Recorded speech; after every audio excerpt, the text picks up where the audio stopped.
All right, I'd like to call the Village of Cottage Grove Village Board of Trustees a meeting to order on Monday, October 19th. It is 6:31 on my watch.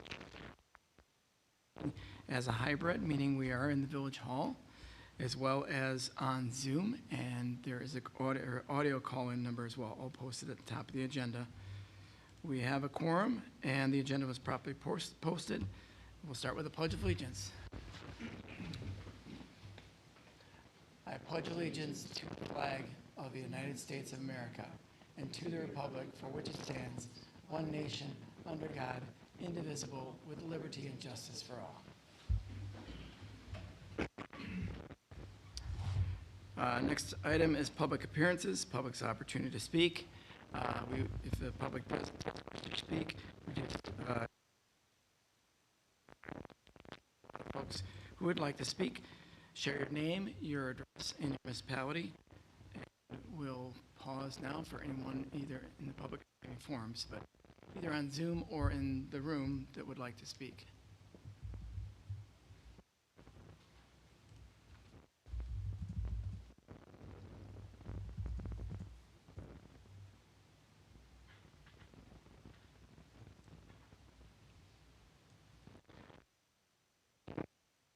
Item 5, meeting minutes from our village board meeting held on October 3rd. Is there any questions, comments, edits regarding the meeting minutes as presented in the packet? I'll move to approve the minutes. All right, thank you, Melissa. Is there a second? I'll second. Thank you, Heidi. Any further discussion? Having heard none, all those in favor then? Aye. Anybody opposed? Anybody abstain? Motion carries. Next up, item 6, unfinished business. This is to discuss next steps regarding the village planning. There's a memo in the packet from Heidi and Sarah. I don't know which one you want to. So this is just kind of a follow-up from our conversations for the last couple of meetings about village facilities, and we've been through the FMP process 2 years in a row where basically at the end of it, we were, let's take out both of these big projects, and that's kind of our plan, which we can't continue to do, or I guess we could continue to do if we really don't ever want to get these projects done. So if we want to move forward on these projects, I wanted to bring it back for discussion so we can get, some direction, for both, I think, the library board and for staff on what we might want to see for the village campus and the library in the next year, so we can have the information needed to have a financial management plan that comes together next year, because it'll really be here before we know it. And if we want to revisit, what FGM's put together and talk with them, or a new facilities study that incorporates more of our larger projects, that we really want to get the ball rolling so we actually have results by the time we get to the FMP process next year. So that's kind of the background of what I wanted to bring before us so we can discuss tonight. It's basically just things that we already knew in the rest of the memo, that we had the campus facilities study, we had the library board bring together their recommendation, and now where do we go from here? So I don't know, Sarah, if you have anything you want to add on? No, I don't. Thank you. You did a good job. So one thought was that we could bring together a facility study that incorporates all of those things. So I guess if there's ideas, feedback on that, other ideas on how we might be able to proceed to get to a place where we feel more comfortable financially with putting projects in phases or whatever we come to for next year.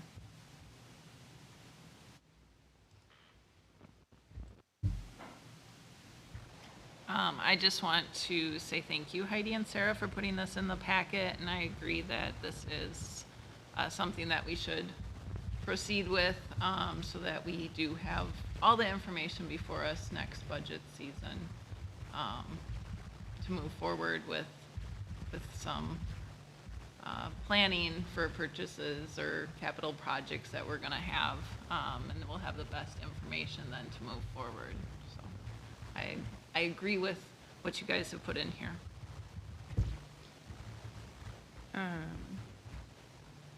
Is there like some specific directions that we might want, or like next steps?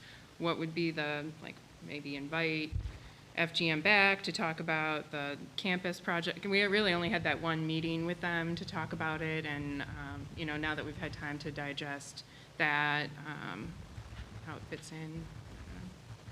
I think I agree with all of that, right? I think the only concern I have is FGM's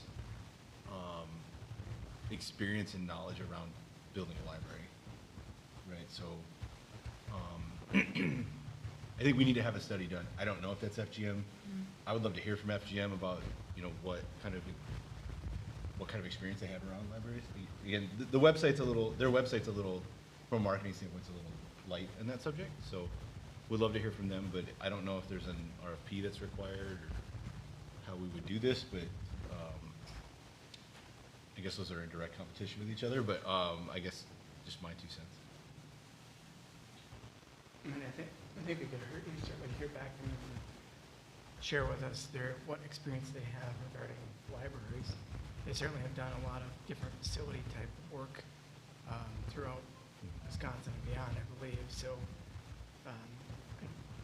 I'm certain they've done on a library, but it's not there. It's kind of hard to see it.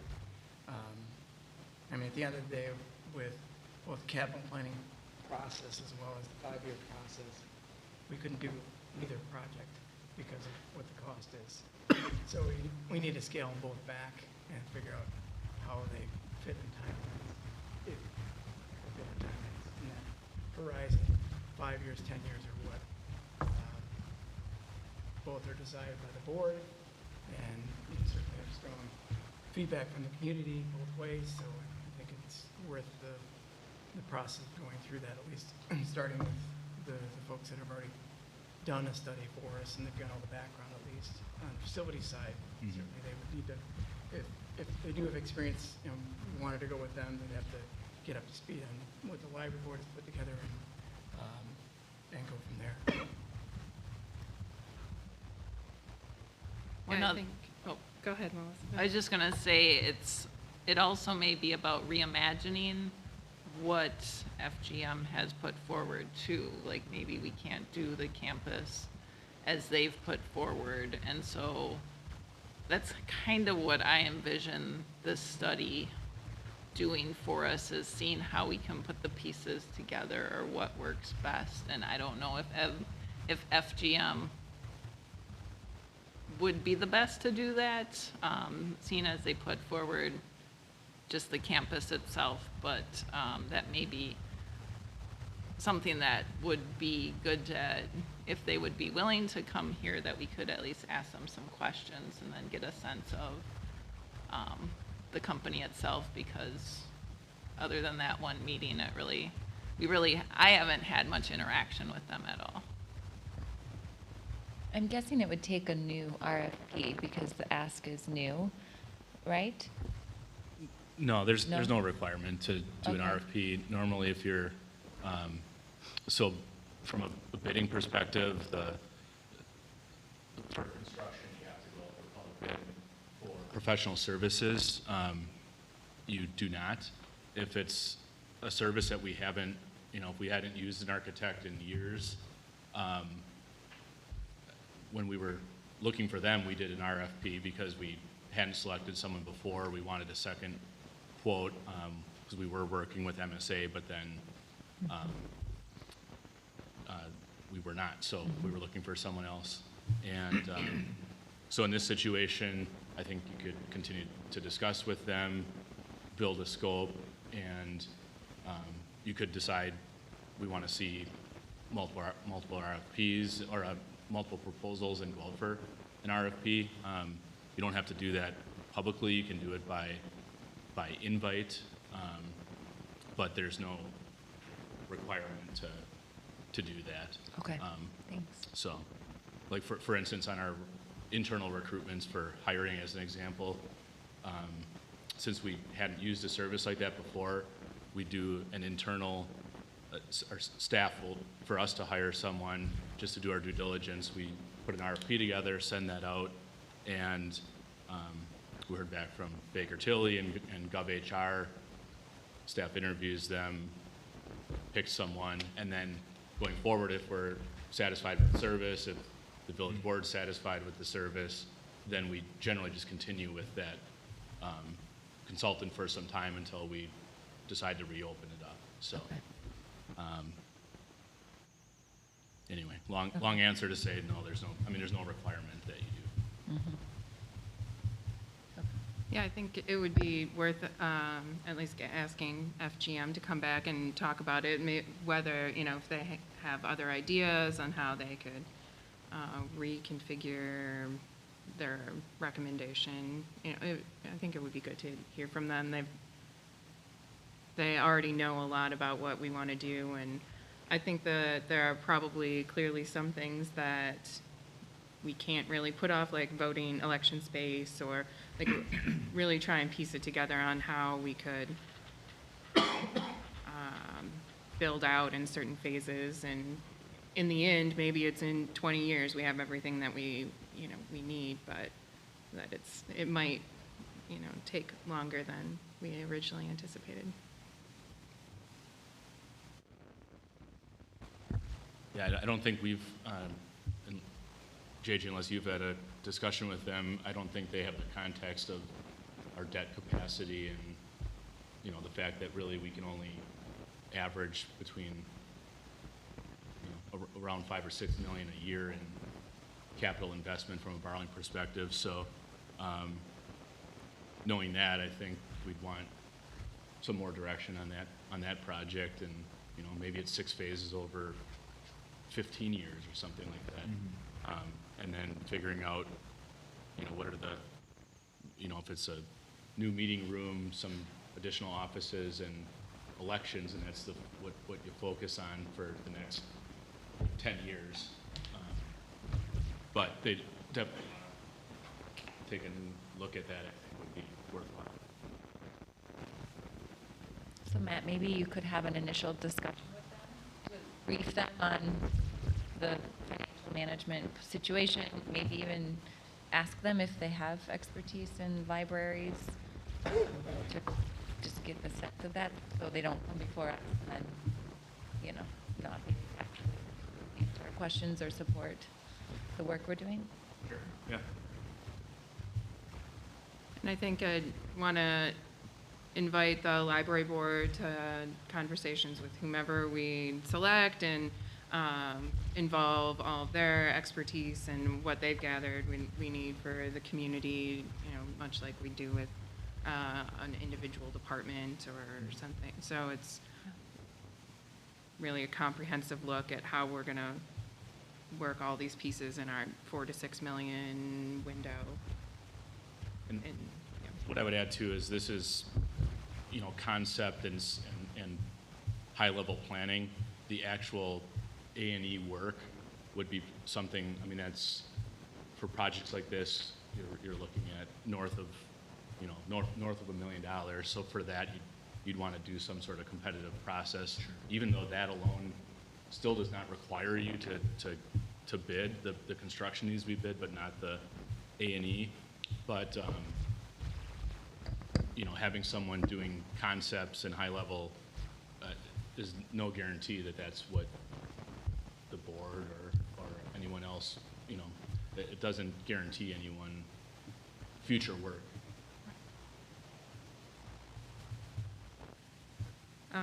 Do you think we could ask FGM about their experience with emergency services buildings, since we have that?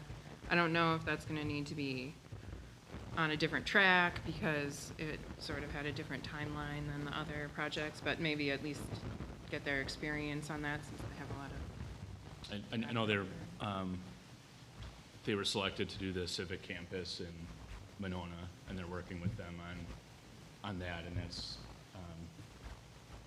that's their city hall, and I believe police and fire. So I know they have that experience, but we can just ask them for a, you know, a list of all the projects and, you know, maybe a portfolio of what some of the more recent ones look like, the ones that they got the end contract on.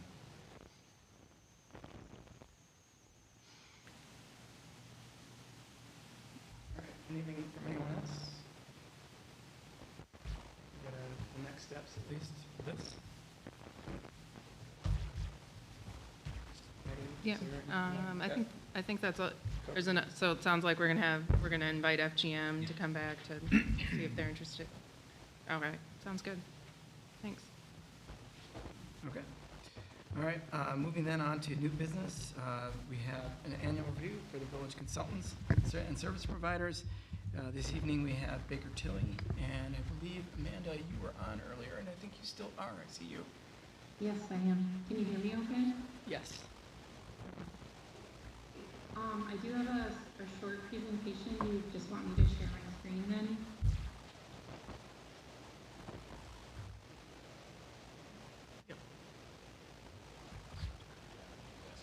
Oh, yes, you can, certainly. I thought you were going to do it, and then we'd see it. Yeah, I was just figuring out which screen I had to share. All right. So, We're able- first that. Yep, we're able to see it. Thank you. Okay, great. Okay, well, thanks for having me tonight. My name is Amanda Blomberg. I'm with Baker Tilly, and we provide the annual audit services to the village, among some other services which we'll go through here. But happy to talk about the services that we provide, as well as answer any questions. Jump in or ask me at the First of all, you know, our main objective here with the services that we provide is the audit of the annual financial statement. So that includes an audit of all of the funds that are presented, so general funds, utilities, and debt service and capital projects, and so forth. And then we issue an opinion on those financial statements. That's really the important part of that, and whether those financial statements are materially correct in our opinion. We also issue a report on internal controls along with some other information in a document that we call either our audit results or our reporting insights document. It's been a couple of different names over the years, but we are required to report out on internal controls or deficiencies in internal controls that we notice as part of the audit. So that's all kind of under that audit umbrella. In addition to the audit, we do help the village with a couple of other, mostly regulatory filings.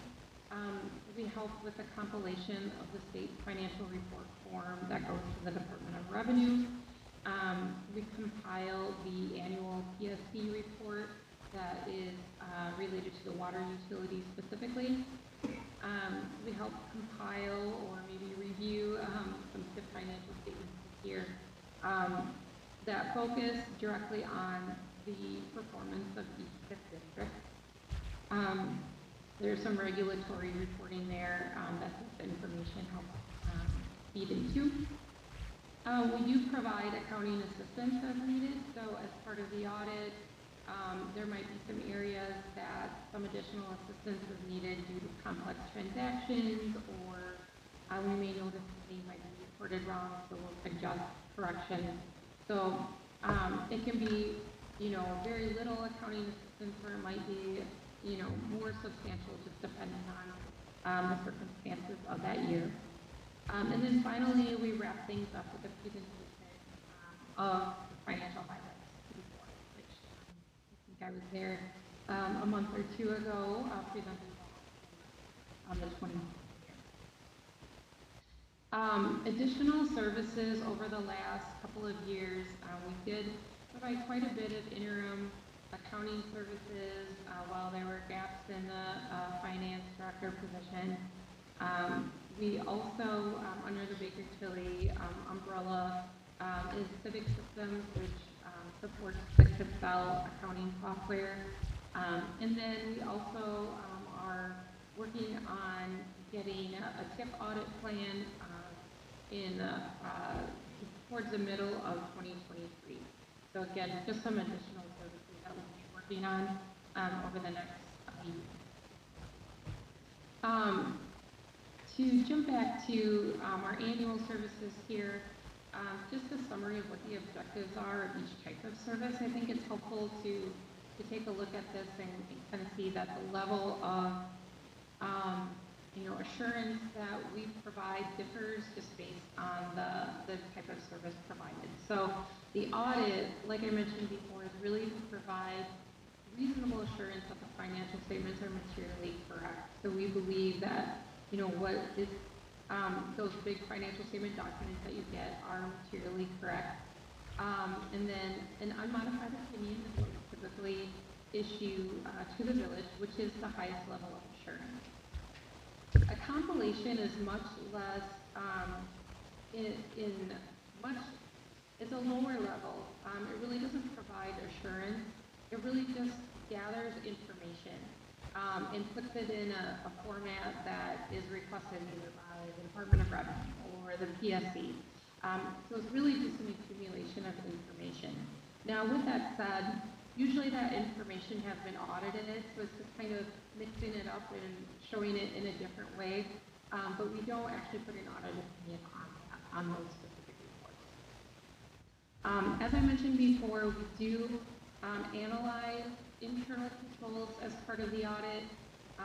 We identify and test any controls that are present, and then we do report any deficiencies in internal controls. So that all is included in, again, that reporting and insights document that we issue along with the financial statement.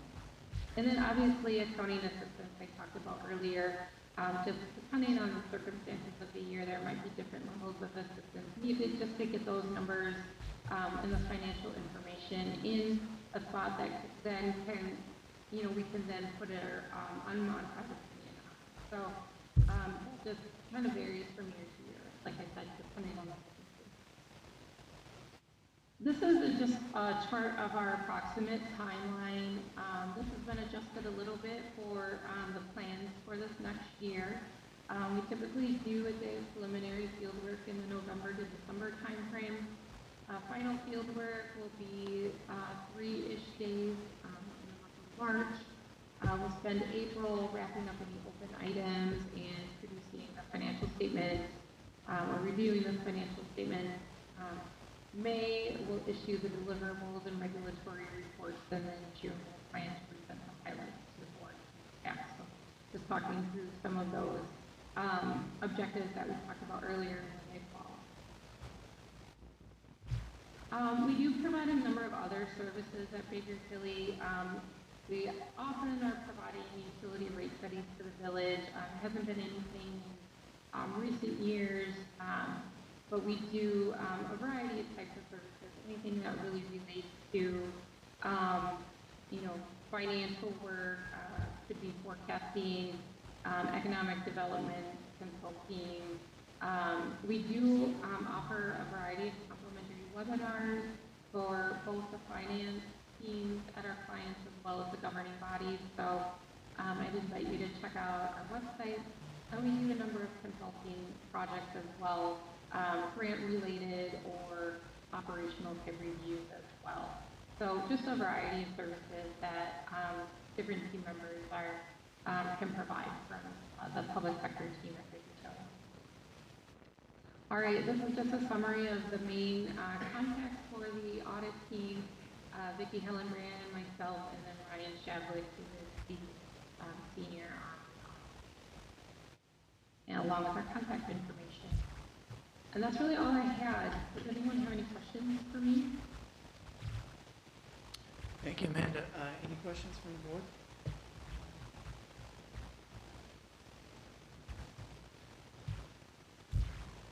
All right, you've covered them all already. How's that? All right. Well, thank you very much. Appreciate it. Thanks, Amanda. Thank you. All right, next up, we have discuss and consider proclamation in recognition of the Cottage Grove Fire Department. This proclamation is related to an incident that happened last September in which our Cottage Grove firefighters were dispatched to a motor vehicle accident on I-90.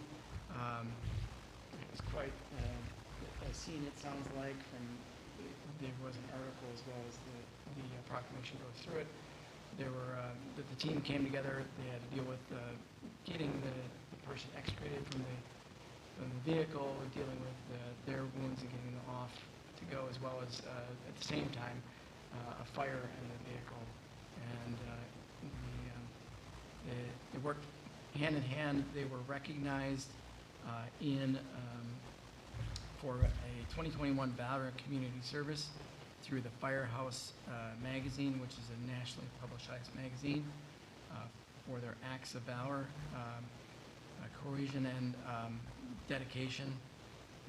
And so this particular proclamation that we're presenting tonight is to recognize that team of firefighters and the chief for their dedication and commitment to not only certainly the particular victim in that situation, but our community overall. So, Chief, thank you. Any questions, comments in regards to the proclamation as presented in your packet? I don't want to read all the whereases, but so I tried to hit the highlights. I could have Larry read the whereases. I hate to be nitpicky, but in the fourth paragraph, it says, I think it's supposed to say extinguish the fire instead of distinguish the fire. Probably. Sorry. Nope. I had to be keep notes. We want to make sure it's right. My 8th grade English teacher would have never let me do that. So. We'll get it correct. Other than that, I fully support the proclamation. All right, thank you, David. Any other comments from board members? I just want to say congrats on the award for the firefighters, and thank you to the firefighters and to you, Chief Archibald, for leading them and their hard work for our community. All right.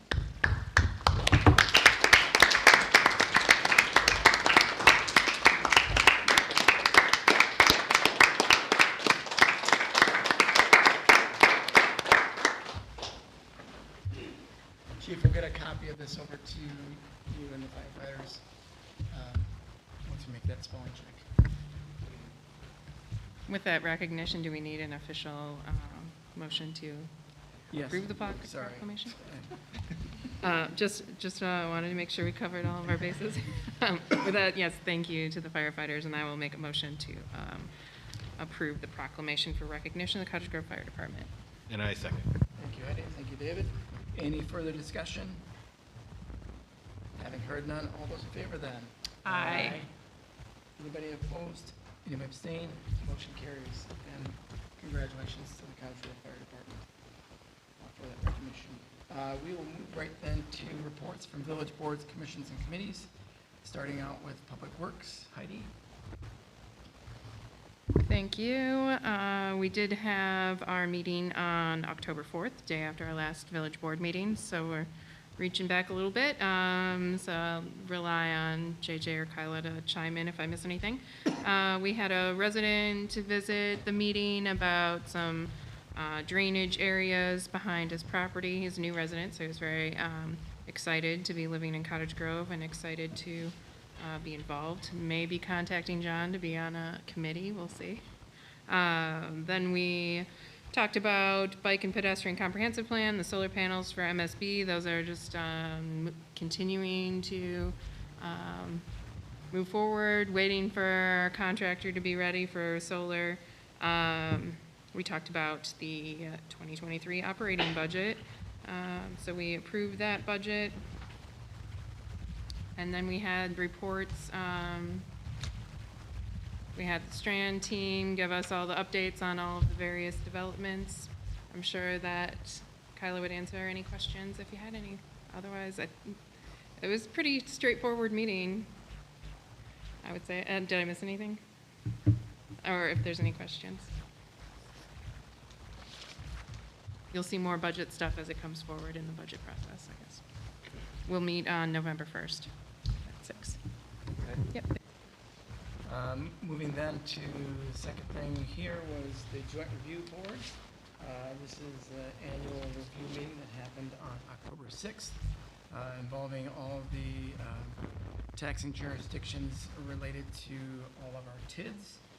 The folks from Ellers, Greg, is here and walked through the PE 300 reports and performance status overall, answered a few questions, and nothing out of the ordinary. Everything's moving along nicely, and we're going to reconvene next year for another go around of this. So, any questions on that one? Oh, anything you want to add?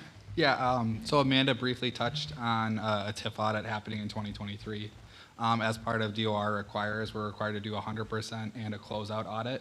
That audit will be for TIF 5. So that will be an additional report that is issued next year. Thank you. All right, then move right to Joint Fire Department Committee. We have a discuss and consider here, and I know Chief's here as well. David, you want to start us off? Yep. So we met on Thursday, October 6th at 6:30 at Cottage Grove Town Hall. Chief gave a report, and I don't have the copy of the report here, but we can get it to you if you want it. Then we discussed the emergency services building repair account balance. Currently, there's about a little over 40,000 in the repair budget. However, 18,000 of it is spoken for the island removal. We're just waiting on the contractor to free up. Then we talked about the building office space and the fishbowl remodel.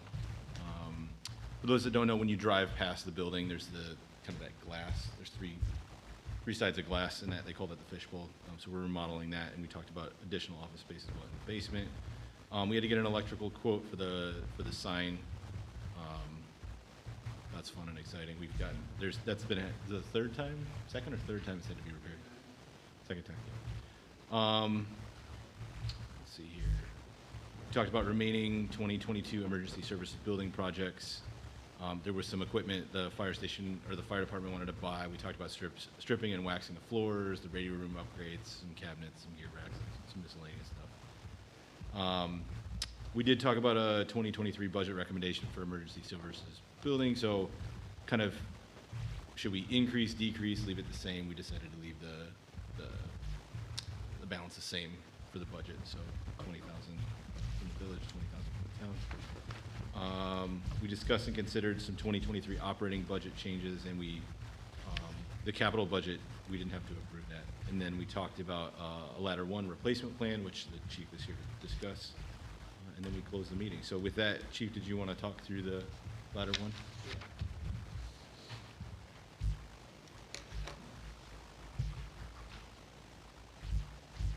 You do a better job of explaining kind of the overall idea than I can anyway. I was going to try to preface it, but I'll let you kind of do your thing.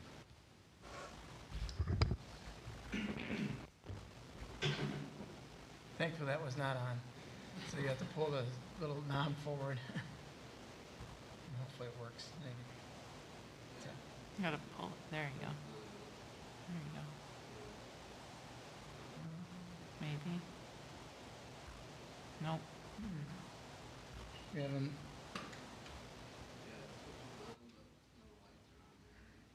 There's no lights. There's no lights. make that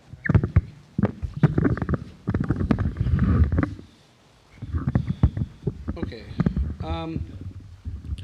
So I brought this up at one of the Joint Fire Committee meetings a few months ago, and Dave asked me to bring it here to present to you, to all of you. The ladder is currently slated to be replaced in 2028. I guess let me start off by saying that I understand budgets are budgets, and if you guys plan for it in 2028, it may be difficult to move it. So completely no expectations, just presenting what we know for facts, I guess. We got prices from 3 apparatus manufacturers for a replacement. I just got the very last one today, which is why I didn't get you a packet until right before this meeting. I don't know if you guys got it or not, but So, scrolling down. So there's three prices. Three manufacturers came back with prices for us. The first one was E1, which is what our current ladder is. That price was $1,922,944 at today's price. The second one was Pierce, which is what all the trucks that we've been buying lately has been Pierce. That was $1,777,179. And then the last one was KME, which is $1,945,508. The lead times on all these trucks are pretty significant right now. The most being Pierce, which is putting it out at 32.5 to 36.5 months from time of order. So what I did is I actually ran a few different projections and numbers based on what the price increases have been for the last few years. Oh, you do have it. Okay. So my summary just kind of talks about the ladder that we have now, the different manufacturers, you know, a little bit of the background. Like I said, we currently have an E1 that's a ladder, so we know about the truck. We currently have a few trucks that are Pierce and a couple more on order. And this KME is a new one that we've never owned, and really there isn't any of them around us. The closest one is Superior, Michigan. And it's not really the same style of truck. It's a rear mount as opposed to a mid mount. So we couldn't really see that one to see or try it out or do anything with it. Where the Pierce truck, we actually brought one in. We were able to test it out, see how it operated for us, and demo it. So, and like I said, we didn't do the E1 because we already have one. So there's just some minor changes to it. But going through the financials, I put 4 prices together. That's on that separate attachment. And the first one is like, prior to 2020, prior to the pandemic, standard rate across the board was consistently 3% per year on a fire truck increase. So if you wanted to plan ahead, you figured every year, whatever you were priced, another 3% per year. So I ran those numbers first. Where we're at today is at the top. And with the lead times, I figured a 2026 order date. So the Pierce would go up by $353,066. The KME wouldn't go up quite as much, $241,346, and that was the E1. The KME would go up about $244,000. So that was what we used to kind of expect: 3%, 1 to 3%, 3 on the high end, 1% on the low end. What we've seen from one of the manufacturers for the last 2 years is the second one. Or no, not the second one. It would be the third one. Two 7% price increases in 1 year.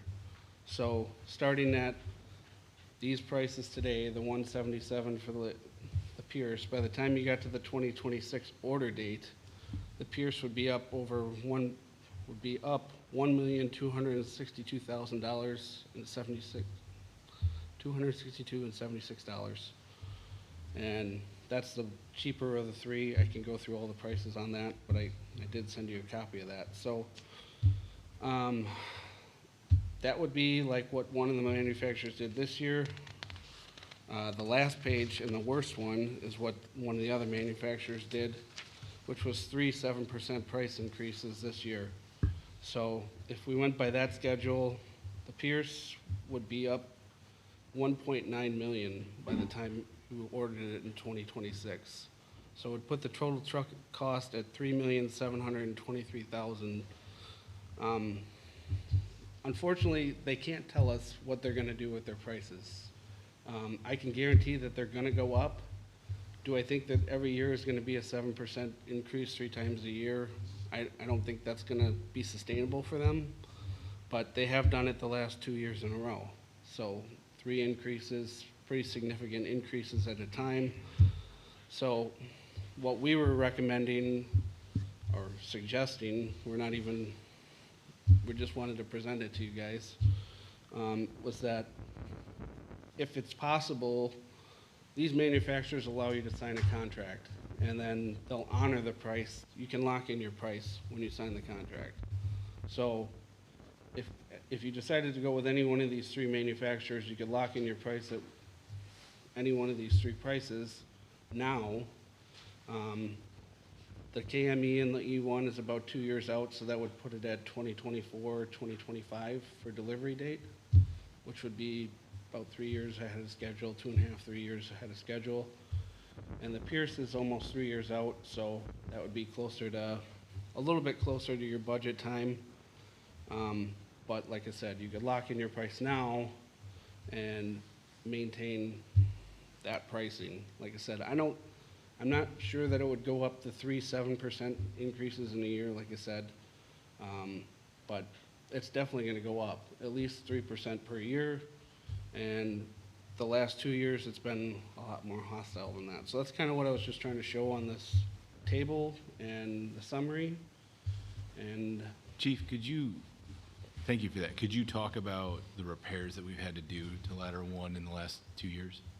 so this year, we did, the last 2 years, this last year was the first time we put a large budget in for repairs, because in the past, the previous budgets were written to be pretty minimalistic, and that when a big repair needed to be done, we'd come back to you guys and ask for a separate line item to pay for that. But what we did is we wrote into the budget an actual repair fund to make it so we didn't have to come back to either board anymore. That budget was $20,000, and Ladder 1 this year pretty much burned it up all by itself in repairs. So between batteries, battery chargers, valves, they had a new air compressor for the brake system. It was pretty significant how many repairs had to be done this year. Last year, I believe we put in around $7 grand for new hydraulic lines for the aerial device. And those were, that's just the hoses to the upper aerial.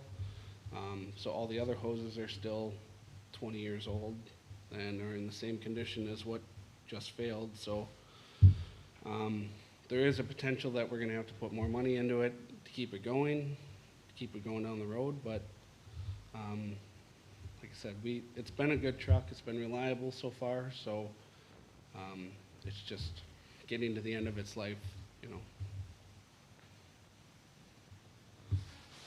And then just for everybody's awareness, the life expectancy of a ladder is how long? 20 years, 25 years, or?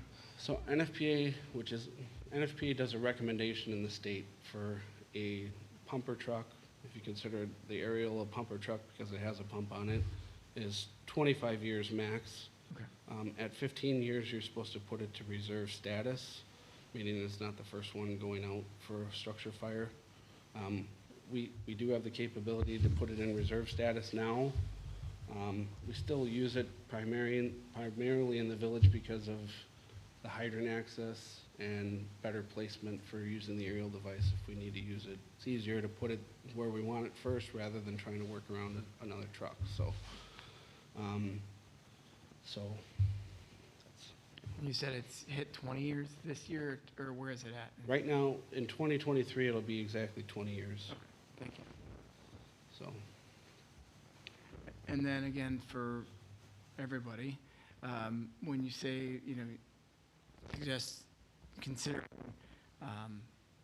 signing a contract now, what is, depending on the manufacturer, I'm assuming perhaps they have different agreements, what is the, like the down payment or whatever, what is the upfront?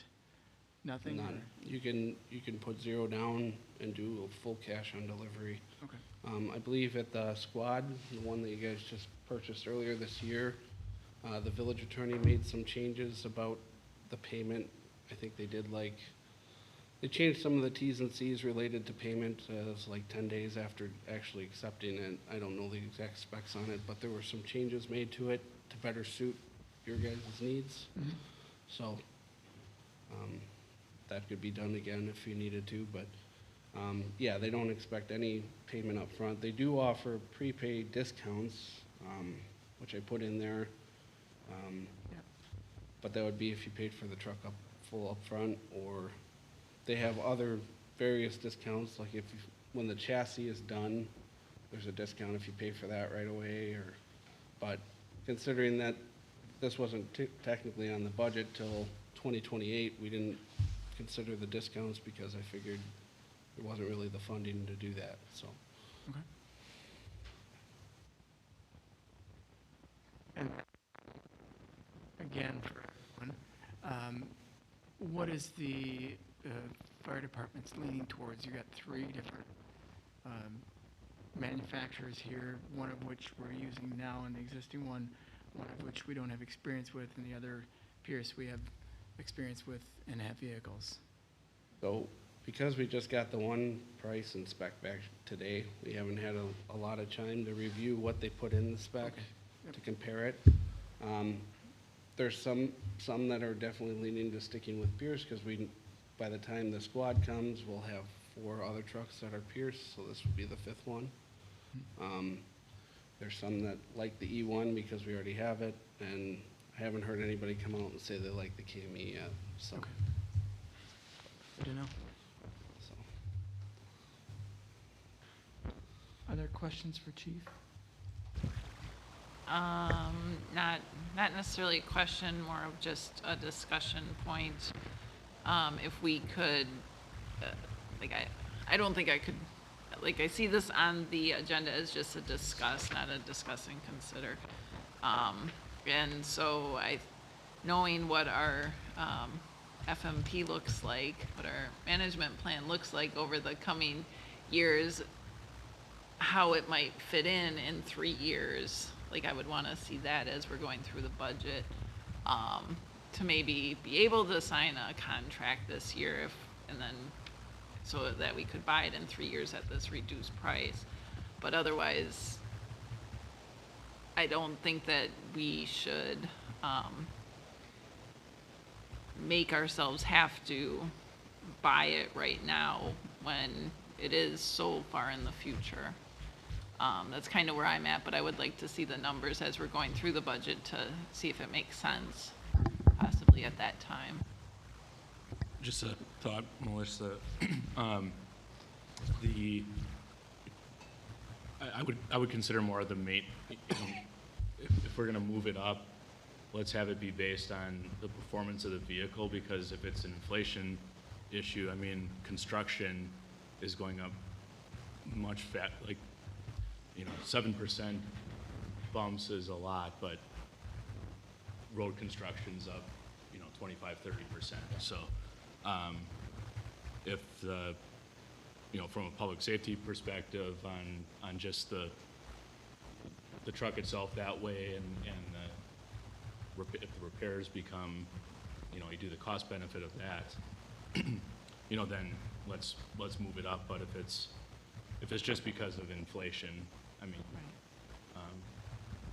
we certainly can, but then we can take a closer look at what those years are for other projects, but from a high level, if we're going to be borrowing on average, and we kind of know what the max is, and it eats up a chunk of that, so it's. I agree, Matt. I think that in conversation with the fire department, I think it's, one, this is a drastic increase, as Nick kind of outlined, in comparison to years in the past. But, Nick and I have talked a lot about how this truck is starting to nickel and dime us to death. Now, granted, 20 grand here, 30 grand there. That's a big, you do the cost benefit analysis between, is it just, it's like owning your own car, right? Is it cheaper to just keep putting money into it, or do I go buy a brand new one, right? And I think, and knowing that the cost keeps going up, and, I'm with Melissa that it's I want to see where it is. I don't, today, I'm not ready to say, yes, we should put an order in today, but we don't know how the lead times, they might get longer for all we know, right? So I wanted Nick to come, because I'm really on the fence here, knowing everything that we have to weigh, and the truck is nickel and diming us. It's not horrible yet, but give it a few years. And the last thing that I want is for, the ladder to come out to a call and something drastically fails on it, and God forbid somebody get hurt. If all we had to do was buy a new truck, or a new ladder, I mean, to me, it's kind of like buying insurance, right? Like, I'd rather have it than not have it. So I'm really struggling, like, what to do, because we have so many other projects that we're thinking about right now. I was kind of hoping somebody would have the magic 8-ball here to figure out what to do. But I still don't know, but I think that, yeah, I'm with Melissa. I want to see what this looks like in a year or two. Because these prices, they go up. And Nick, thank you again for the spreadsheet, because this kind of puts it in plain as day. Like, if you wait too long, it gets really, really expensive. But a year or two, and then with a looming recession, who knows, right? It's just, there's a whole lot of unknowns here that I frankly am really struggling on what's the right thing to do. I just don't know. I think it comes back to what Matt said. I mean, Chief, how confident are firefighters in this vehicle making it to 2028? We already know that it's past its life expectancy at getting there. At 20 years, you're already saying, yep, we're pushing it. Complex apparatus. Obviously. It's gonna make it there. I mean, we're just gonna keep maintaining it, you Right. know. We did increase our repair budget just because it's the easier solution is we're gonna have to maintain it till you get the new one anyways, Right. so. It'll make it. I mean, it's just a matter of, how bad is it gonna be before it gets to that point. We do annual tests on the aerial device every year. We do annual tests on the pumps, full DOT inspections on all the trucks every year. So they are, pretty thoroughly safety checked. So they are safe vehicles. It's just a matter of, you never know what's going to happen. I guess you can't 100% guarantee it. No. I know, get that. but- I'm just looking for confidence. Yeah. I don't want the firefighters not to feel And- comfortable on the And vehicle. like I said, I didn't come to this meeting like, you have to buy a ladder right now, anything like that. It was just, when they start talking to us about, 7% increases in 1 year on a truck that started at 1.6 million, that's pretty significant, especially if they're gonna carry it over multiple years. So that's why we came to the JFC originally with this, was that there is a potential that the same truck will be significantly more than we originally planned on. I think we originally wrote it into the budget, in the capital budget, for around 1.5 million. And as you can see, today's price, it's already over that. So we did amend the capital budget for a 2028 purchase of around 3 million. So I'm hoping that scenario 4 doesn't play out, where you have 7% increases, because we're gonna obviously be significantly over that. But, like I said, it's a good truck. I mean, we maintain it, we operate it, and we get it checked. So, do I think it's gonna, die in the middle of the road on the way to a call? No, I don't think that's gonna happen. But, could stuff break on it? Obviously, anything can happen that way. Chief, so from the lead times, if a hypothetical contract was entered into today, what would be the year where it would, the quickest it would go would be what year would we likely take delivery and need payment? So the E1 would be 27 months from sign. E1 and the KME are both about 27 months, so that would be, if it's, say you get it signed right now in October, that would put it at, In 25, probably? yeah, early 25. And the Pierce would probably be late 25, early 2026. Okay. So right now, and it's a bit of a guessing game even for us, because we don't know what our contribution towards the truck would be. So looking at growth of our equalized value and everything like that, in 2028, we have 2,100,000 set aside for debt service for the ladder truck. If it was moved to 2025, and I mean, this is all just a a game right now because we haven't settled on a plan, but based on everything that was submitted in the plan, in 2025, there's $14 million of projects. In 2026, there's $8 million of projects. In 2027, there's $17 million of projects. So in 2028, there's $4 million of projects, so that the truck would be, that's why it was slated there. But we also know those numbers are all gonna change, because that's just all in what, so.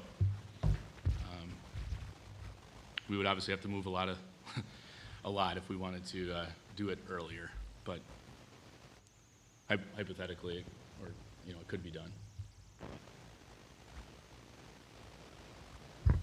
I think that we have a lot that we're moving around already and potentially reconsidering. So I think that this is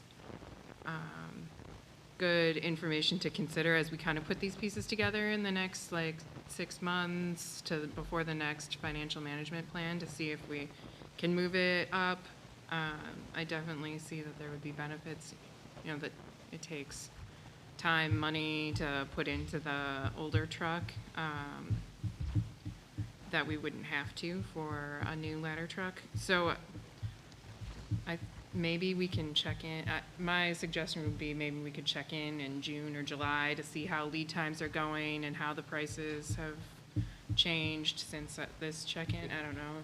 Yeah, my plan was to continue to update this once or twice a year and try to keep Matt in the loop as best as possible, because nobody likes to be surprised, and at least not that kind of a surprise, So we can keep running the numbers and try to keep you guys updated as it goes through, so. Nick, really do want to I appreciate the work you put into this, and I know it's, out of all the other equipment, this one's special, right? It's expensive, and it's a really important piece, but really do appreciate the hard work you put in, and really, really appreciate the partnership. No problem. All right. Any other questions for Chief? Did have one quick one, Chief. Would any of these have a larger turn radius than what you have now? Just kind of thinking ahead about site plan reviews and The stuff. ladder that we're pricing out as a mid-mount actually has a reduced turning radius, so it's about 2.5, 3 feet. We try to go shorter so that we can accommodate some of the newer developments. Okay, thanks. All right, thanks, Chief. Appreciate it. Thank you. Thank you. All right, next we have Community Development Authority. Hey, Sarah. You want to take it? Oh, that's right. Weren't you? No, you were there. It's okay. I'll walk through it. Random. 2 different meetings. Funny. So we. Okay. We met a week ago, Monday, October 10th. We had Brad came from the distillery, and he talked about the website and some of the video concepts. We walked through some, and Gabe, you kind of helped us walk through. They gave us some storyboards of websites, some ideas around what they could do on the website, and then we talked about some different concepts for. I mean, the way I kind of looked at it was more of a tourism type video, like have people come to the area and check things out. So we talked about that, and then we very briefly talked about the 2023 budget request, and then we closed out the meeting. It was a pretty quick meeting. Did I miss anything? Gabe? No? Pretty straightforward. Next then we have Utility Commission. Chris. We met on October 12th. Once again, we talked about the water and sewer master plan. And basically, to summarize, the current water and sanitary systems are in good shape, sufficient to serve our current population. The most pressing needs for the future, assuming our current population growth trends, are a lift station to the east side of the village, lift station to serve development north of the interstate, interceptor through the farm golf course, and extension of the Vilas Road interceptor south of Bakken Park for annex land, or soon to be annex land in that area. And I think that's pretty much all we talked about, besides a couple of updates on developments.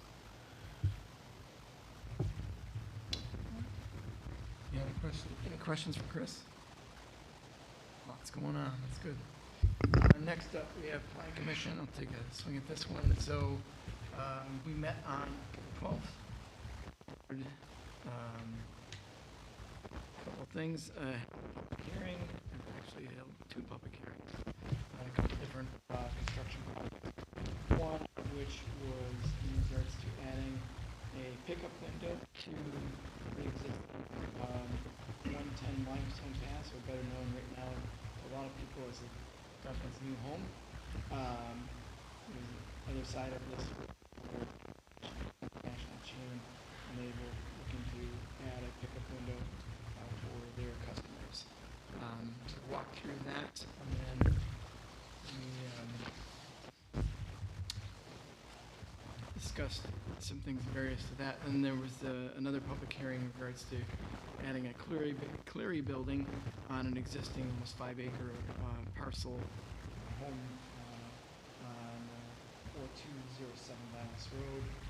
And then close that public hearing and then discuss there's 2 items within the packet as far as the specifics of where the location of the cleary building would be that needs to be clarified. Staff can sort out. But both those items were approved by the commission. And that was it for the Plan Commission. So in front of us today, then we have a couple of those discuss and consider items, which I just covered. And I wanted to see if for the first one for the 110 Limestone Pass, or again, better known as Dunkin' Donuts' new home, that particular building is met on. I am, yes. I am. Okay. Matt, is there anything you want to add for the full board? I don't know if we necessarily need to add more. I know when we talked to the Plan Commission and the Architectural Review Committee, I think the biggest point that I want to make here with this is it's not a true drive-through, but more of a pickup window. There is no menu board. There is not going to be traditional queuing in this area. The tenant that we do have, coming out of COVID, a lot of retail and food service businesses have really jumped into the pickup window model. But what they do is, this is specifically for picking up prepaid orders, whether it's online, mobile app, that sort of thing. And their internal purchasing system actually limits the number of cars per 15-minute increment. So rarely would you almost would never have more than 1 or 2 cars in this pickup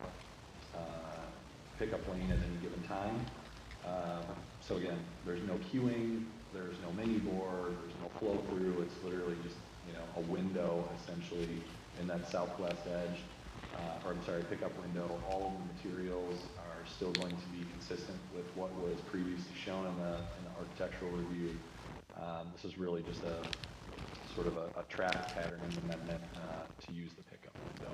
And I did share, we took the comments for the entry, moving from, I believe, 12 feet to 14 feet, simplified and cleaned up the drive path, and I sent those to Aaron this morning. I'm not sure if those got distributed. I also have it digitally, which I can pull up now and share if anyone wanted to take a look at it. But that's really the gist of it. Matt, you want to add anything? I'm sorry, I'm looking at Matt, I'm looking at Aaron. Aaron, do you want to add anything? No. There were a couple conditions added by the ARC that were not in the original staff report. One, just as Matt Krugman just said, keeping the elevation similar to what was approved before, which is what they're doing.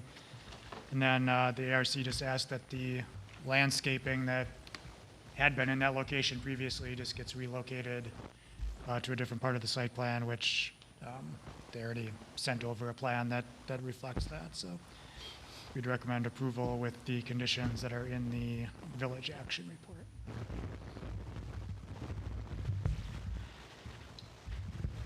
Questions? Board members? And I just want to clarify for the record, right? When I look at the drawing, so it's in the agenda, it's the last link. Preliminary site, Southwest drive-through alt. I open that up and I see the pickup window is on the south side of the building, correct, Aaron? Yes.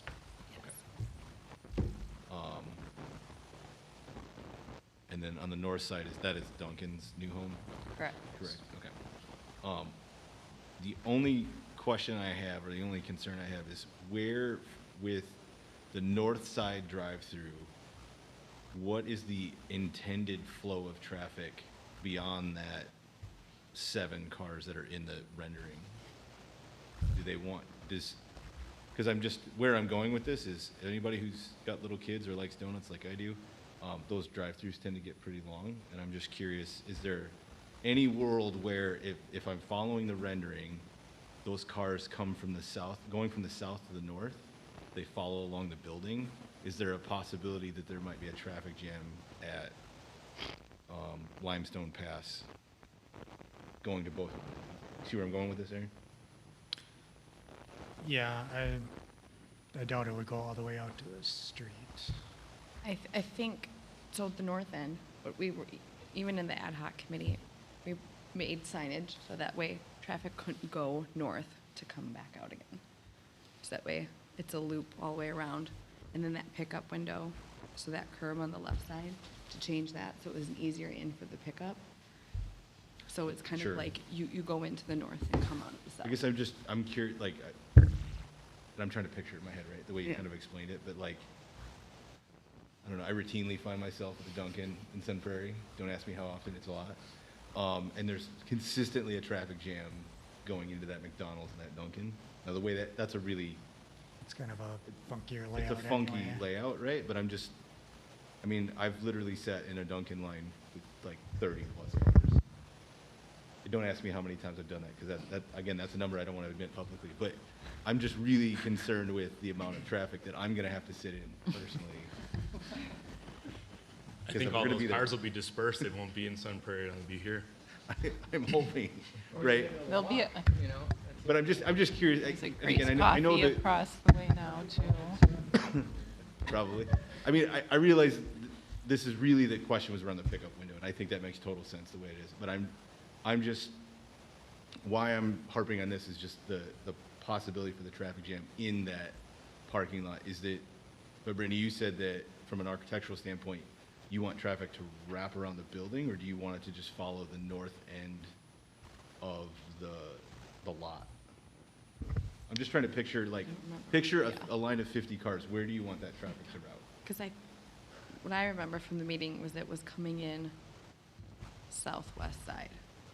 So right? coming in That's from how Limestone traffics were Pass, Coming in? right? From the south. Yes, they could Okay. come in off Limestone, but like you enter that pickup from the southwest side.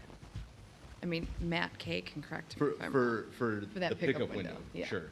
But is there, I'm just trying to think, if that's a 30-foot opening to turn into the lot,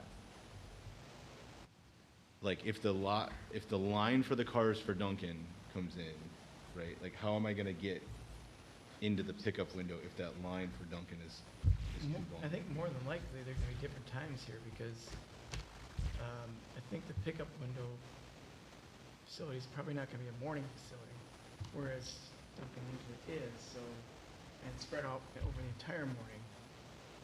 Go to Dunkin' at 11 o'clock in Sun For Prairie, those, well, I'm and you'll saying see what I'm talking that's about. That's still morning. So I think, Sun Prairie is also like 4 times as large as I'm just Cottage saying, Grove. I've been to every Dunkin' between here and Chicago. I mean, as long as they stop at the swim school across the street, I'm okay. I mean, And again, I'm talking about a 1%. yeah, I think possibility. theoretically, you could have them lined up through the north driveway out towards Landmark, and you could have another line that goes south toward Limestone, and they just have to take turns getting into the final lanes. You have, I guess, twice as much space as Okay. you might otherwise. To that end, folks, your point's well taken, and I apologize, I'm not sure who was speaking, but yes, the preferred lineup path would be running east-west along that north edge. Okay.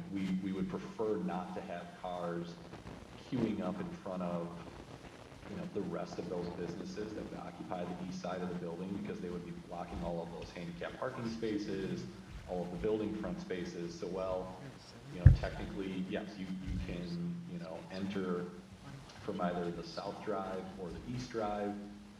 I would think that if there's a reasonable lineup of cars, people would see where the proper way to I guess queue would come into play. There was another comment about timing, and yes, Duncan certainly does roll into the lunchtime crowd, but the business that we're talking about with the pickup window, I don't think they even open until 10:30 or 11 o'clock. And again, everything is from a traffic pattern perspective. They won't have cars coming in for that pickup window in a queuing fashion or an overloaded fashion. And again, their internal purchasing software mitigates that by only allowing a certain number of pickups per 15-minute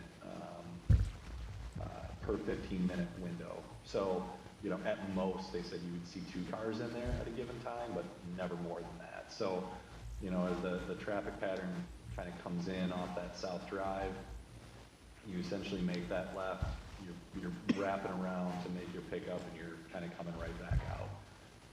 So it's a bit of a loop there, and those would be restricted. So this business, I mean, and we talked to them specifically when they approached us and said, we really need a pickup window. We went to drive through. We said that's not going to happen. It doesn't work with the traffic patterning. When they started giving us all of the information about the limited pickups that they would be seeing and the controls on that, it seemed to make it a little bit more reasonable, you know, again, to assuage those concerns about overloaded parking or traffic. Thank you, Matt. This is David Peterson who was talking. You answered my question, right? As long as for the north side business, as long as that traffic flows east to west, then obviously you can't control the total flow of traffic, but as long as the intended flow is east to west, like, then I have no problems. So thank you. Any other questions, either for Aaron or Matt? The other Matt? Matt on the video. I'll make a motion to approve the amended existing conditional use permit for the in-vehicle sales and service land use at 110 Limestone Pass to allow a second drive-through per staff conditions. Second. All right. Thank you, Sarah. Thank you, Melissa. Thank you, David. Any further discussion? Having heard none, all those in favor then? Aye. Anybody opposed? Anybody abstain? Motion carries. Next up is then, again, same site, discussing the existing site plan for this at 110 Limestone Pass. I'll make the motion to approve the application to amend the existing site plan to allow a second drive-through at 110 Limestone Pass. Second. It's a competition now. Thank you, Sarah. Thank you, David. Any further discussion? Having heard none, all those in favor? Aye. Anybody opposed? Anybody abstain? Motion carries. Thanks, Matt. Thank you all. All right, next we have, again, I mentioned earlier, this is discuss and consider for adding a Cleary building to an existing private residence. They do have nearly 5 acres on this particular spot, and they are on Vilas. They are looking to, because of the size of the building, they need to come through for conditional use. And again, the Plan Commission recommended approval. Any questions about that? Aaron, you want to add anything? That's much all there is to it, yeah. Is this in the village? Yes. Yes, it's across from the farm. Oh, okay. And because it's in the village, then it doesn't need county zoning at all?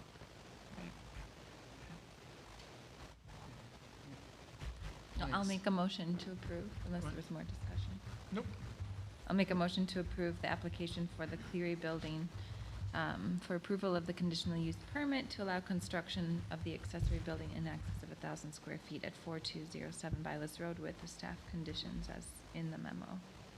I'll second, but I did have a question on it.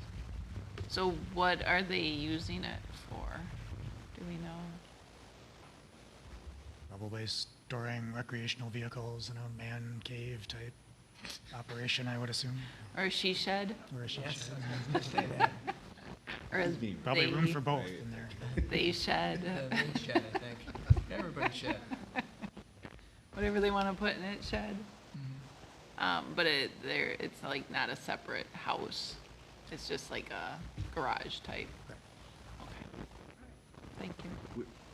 Where is it going on the property? Couldn't tell in the diagram.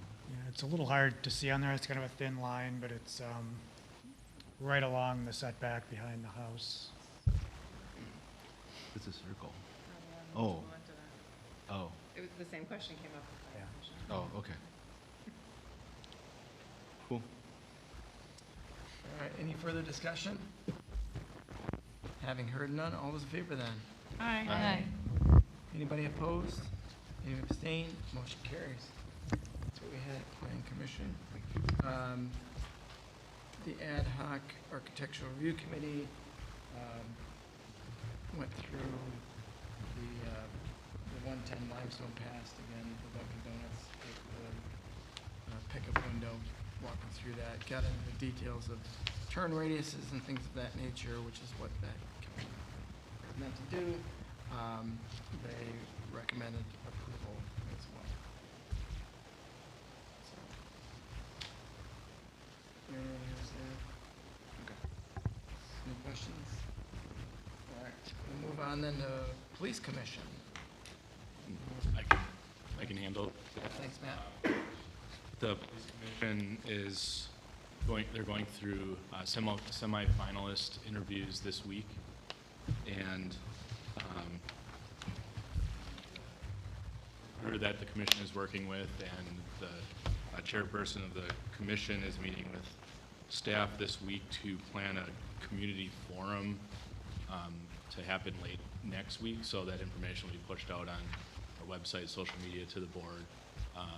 It'll be kind of an open house meet and greet for the finalists, and then the day after that, the commission would do final interviews. So, yeah, the process is coming to a close here soon. They should have, I think they're hopeful to have an offer out shortly thereafter. I think their timeline targeted a goal of early November. Do you have a start date and plan for the rest of the year? Do they want to have overlap? I'm just curious. Kind of depends on the notice that the selected candidate would need to provide. But I think they have that built into their window where they should be able to have someone start ahead of, either slightly ahead of or pretty close to in line with chief labor retirement. Okay. Any questions for Matt? All right, then move on to reports from village officers. Larry, anything? Tonight, had a number of questions. Rick and I get questions from various communities about what's appropriate during the public comment period. And, you know, some communities run an open show where people can go up and start asking questions of the board members. Our advice always is that's not appropriate. It's a time for comments for from the public to the board. But that doesn't necessarily go the other way. If somebody has a comment and you want clarification, feel free to ask with leave of the president. But we're kind of bringing that up everywhere. And Matt mentioned it to me that there was also a question here, so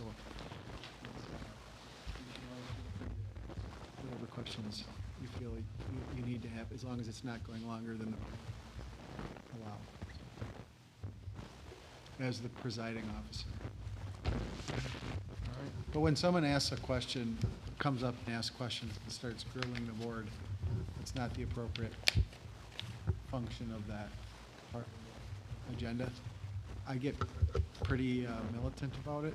I'll get your attention because sometimes the questions are innocuous and you're happy to answer them, but you don't want to establish a pattern because sometimes they're not.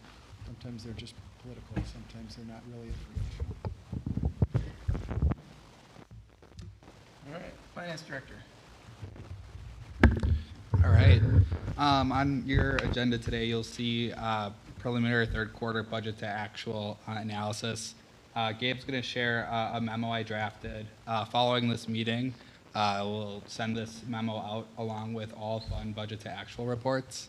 One of my first goals when I started was to kind of catch the village up from kind of the finance director position being open. I have substantially done that through the third quarter. There are some things that I still have to go through.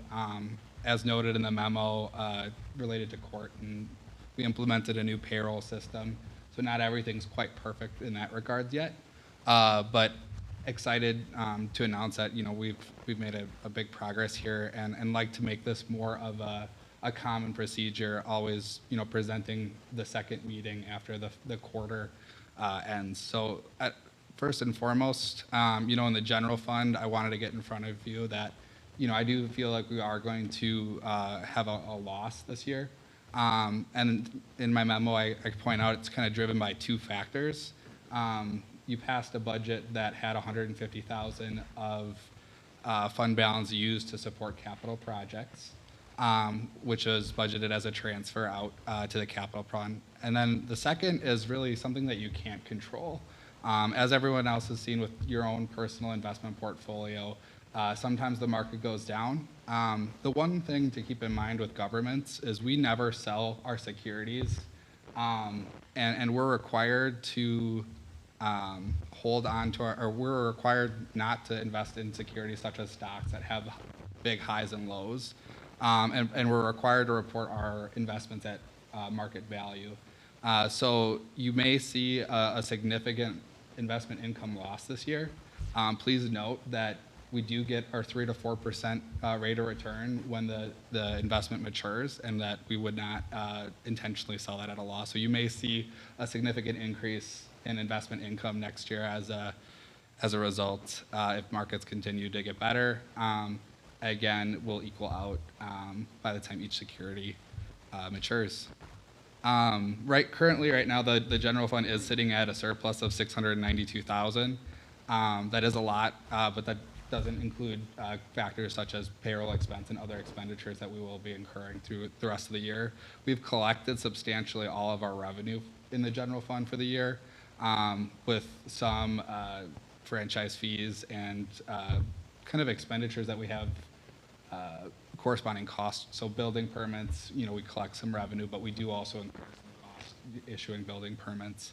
Rec, we collect some rec fees, but we do also have salary and associate with that. So hopefully, leading up to the next few meetings, I'll try to give an update specific to the general fund and how I feel like it's doing. At this time, at the bottom of the memo, you'll see I would not recommend using any fund balance to balance the 2023 budget, including using or transferring any fund balance to support capital. Just with inflation right now, the board did a fantastic job. The fact that we're going to be probably just as a loss speaks volume, with inflation being what it is today. When you guys were doing the budget last October, I don't think anybody could have guessed that our costs would have increased close to 10 to 15% around the board. So I'm not anticipating a significant loss at the end of the year, but just wanting to get that out in front of you.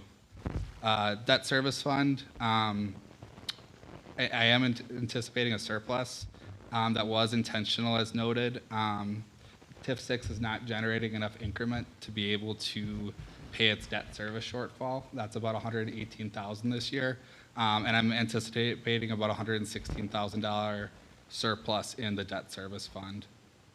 And this was known, when Allers recommended the creation of TIF 9 to kind of extend our available opportunity to create development.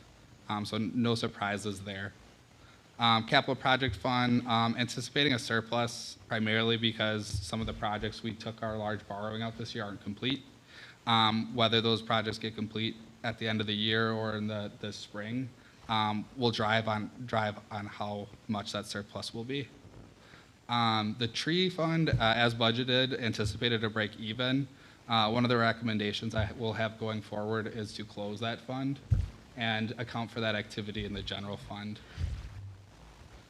Any questions with any of the information presented?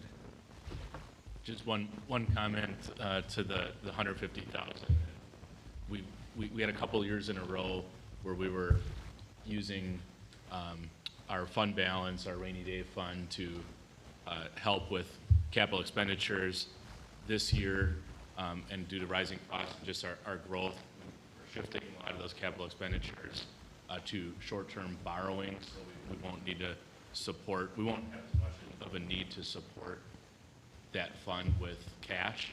Having said that, we had about a 6 to 8 year run with pretty significant surpluses, which led to the higher fund balance, and it was getting substantial enough where you want to strategically take one-time uses like we were doing to help with capital and other needs like that, so it doesn't get so far and above where the public could question, are you collecting too much revenue while you're taxing more than you actually need because you have too much cash. So you want to kind of balance that, and but as Cameron said, we can't do that every year, and then a year like this with inflation, it makes sense to hold off.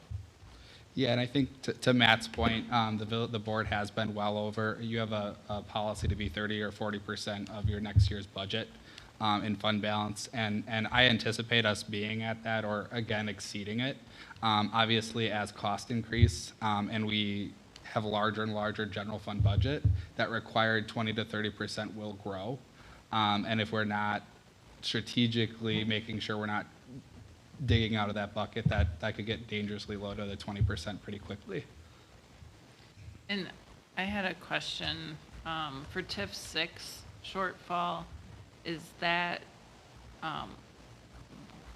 what project or what was done to exceed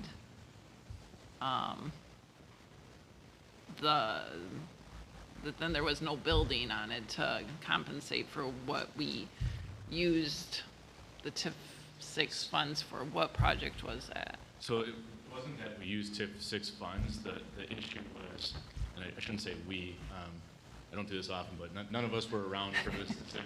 So what Ellers will say is there's a big difference between TIF eligible and TIF feasible, essentially, from a financial standpoint. So with all the development going out across the window to the south right now, which is now TIF 9, there's actually revenue there to do a project. When there isn't development, you don't have that revenue coming in.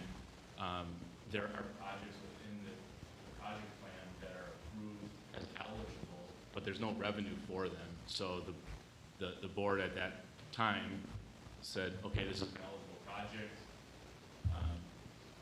We'll go ahead and book it to that TIF, and then hopefully development will come and it'll pay for it. If it was a project and it was reconstruction of mainly the intersection on County End, so it was a project that was going to happen no matter what. They were just hopeful that TIF 6 would pay for it. The problem is you could never attract development because the village would want to make sure the development would pay for the debt service, and the developer's like, where's the incentives? So it just led to a standoff on development. So now we did get the Wisconsin Bank and Trust project there, so that's the increment that's helping to pay for this. In the meantime, the village has just been levying for that debt service like any other project. So the village isn't out any money. We just, it wasn't maybe the best strategic use of the TIF district. So. And I think going forward, Matt, to your point, the village has been more strategic about kind of pay-go bonds, so we don't take the risk up front. We have the developer take the risk, and if it doesn't pan out, we're not out, where they took a big gamble with TIF 6. TIF 6, this is not going to be a surprise, hopefully not a surprise to anybody. Through the end of its life, we'll be about 60 grand short of being able to make its annual debt service payments of about $118,000. There's currently a large balance outstanding in that TIF 6 owes the water utility. Again, it took you know, it was a TIF eligible expense to put water infrastructure in, that we're gonna recommend going to the Water Utility Commission, or the Utility Commission, and asking it to be forgiven. There's two large balances, one that's within the general fund, and another piece of it that's in the debt service fund. These are funds, like Matt was saying all along, we kind of saved up for this happening. My recommendation, or I will be bringing a recommendation to officially write off those amounts. And then from now until when we close it, we would kind of reassess that situation to see if there was any opportunity to recoup any of that cost. Because it is a pretty substantial dollar amount that's been saved up. I do anticipate, it's not in the memo, but TIF 9 and 10 has some costs that we're incurring that we won't quite have just from a timing perspective with revenue. It will be leaning on the general fund from a very short-term perspective, either just this year or 2 years. But that would fall under that non-spendable fund balance category. So it will eat in a little bit to that 20 or 30% of that unrestricted fund balance. And that's just on paper, it's a loss, but as no incentives for the development across the street, so as you know, within a year or two, we'll have a large surplus. And then, you know, TID 10 will take a little bit longer because there isn't any development out there, but you know, we're aware of the big projects that are coming out there. And the expenses that Cameron's talking about are really costs that we haven't been able to cover from developers. For the most part, pay their way from an engineering or legal perspective, but you know, some of those costs. There's other things, you know, urban service area requests and various things that we are kind of the cost of doing development and generally speaking, you know, as long as you're not taking out debt for big projects without commitment from development, we play it pretty safe on the TIF districts. And this, Let me read that back then. I think what I'm hearing is everything's fine, the general fund is fine. It's just the fact that the market sucks right now is why we're showing a net loss on the general fund. If it wasn't for the plan, we planned, so if we came in at budget, we would have been minus $150,000, and that's just to pay for one-time capital expenditures. And it's For and TID 6? No, that was for general fund.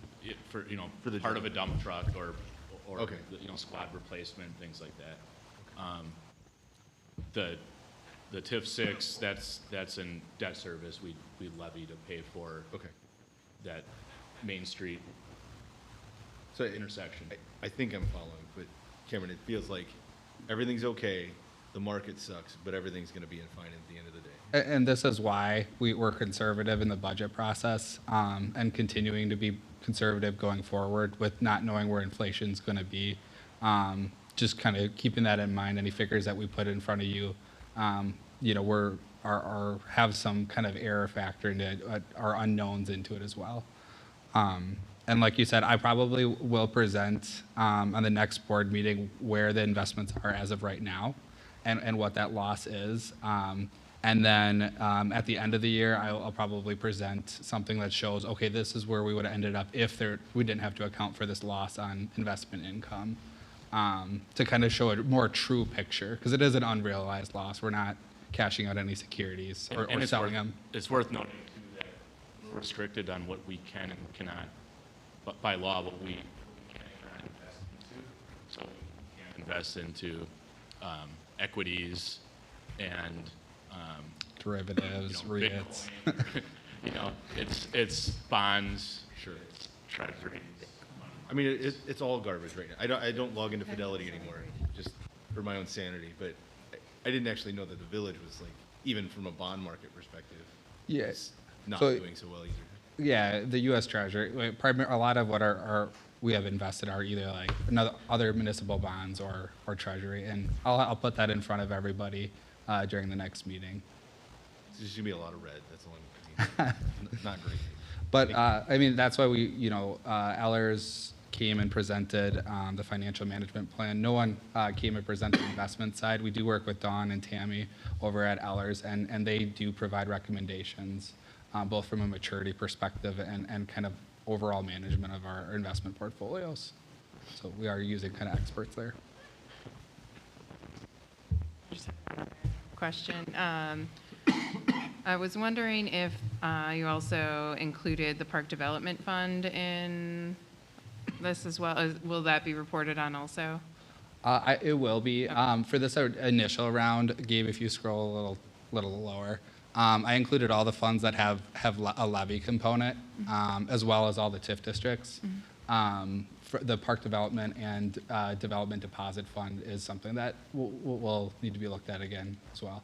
Okay. It's close. I gotta All right. give Parks or Sean his classifications. Okay. Yeah. Just as long as it's on the, simmering on the burner, it'll be ready. Thank you. On the docket. Thank you. Then we'll move down to communication miscellaneous business. First up is consideration of approval for the vouchers as presented. Any questions, comments there? I'll move approval of the vouchers. Second. Thank you, Melissa. Thank you, David.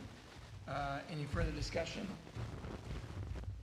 Hearing none, all those in favor then? Aye. Anybody opposed? Anybody abstain? Motion carries. Correspondence, I think the board was copied on a question about some parking, and then, which staff's following up with, and then we did get an update from the library board too as well, from Cindy. So everybody saw that, and that was all I had on last mine. Any others? Yeah, well, I just want to note now that Taylor Street's done, it's really nice. It goes along with the letter that we received, that's why I bring it up there. Yeah, okay. Thank you. And the stuff underneath is fixed too, which is good. Underneath the ground. Next up then, upcoming community events as we move into fall, or as today I like to call it, the start of winter with the snow flurries. Any community events that you want to highlight? Trick or treating on Halloween night. 4:30 to 7:30, is that right? Yes. Thanks for getting that on the website or on Facebook or both.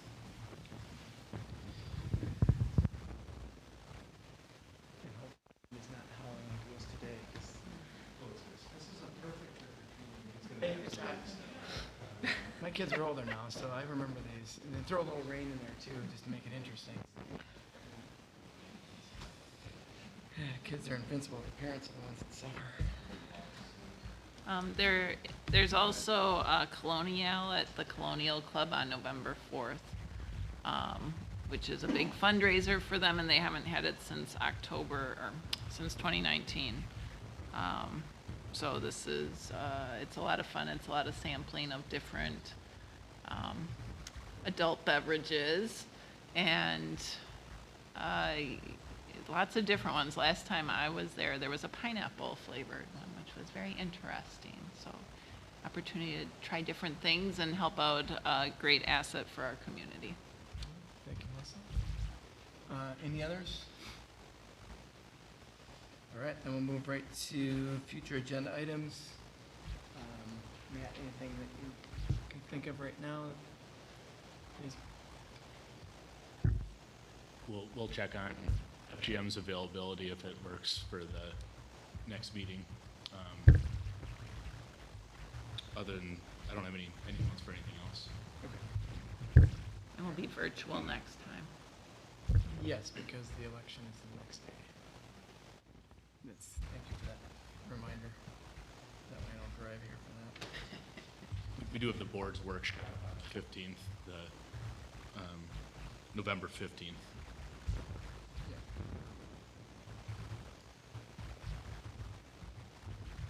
All right, and I will start right on through here. All right, so we have, I'd like to make a motion to go into closed session. This is in regards to employee discipline. The Village of Cottage Grove Village Board will enter a closed session pursuant to Wisconsin State Statute 19.85, parentheses G, conferring with legal counsel for a governmental body who is rendering oral or written advice concerning the strategy to be adopted by the body in respect to litigation in which it is or is likely to become involved. So with that, Second. thank you, Melissa. We have a motion and second, and then we will do a roll call for this, and we'll move on to the next one. Ballwig. Murphy. Peterson. Radcliffe. Aye. Stoa. Valencia. Aye. And Williams. Aye. All right, closed session there.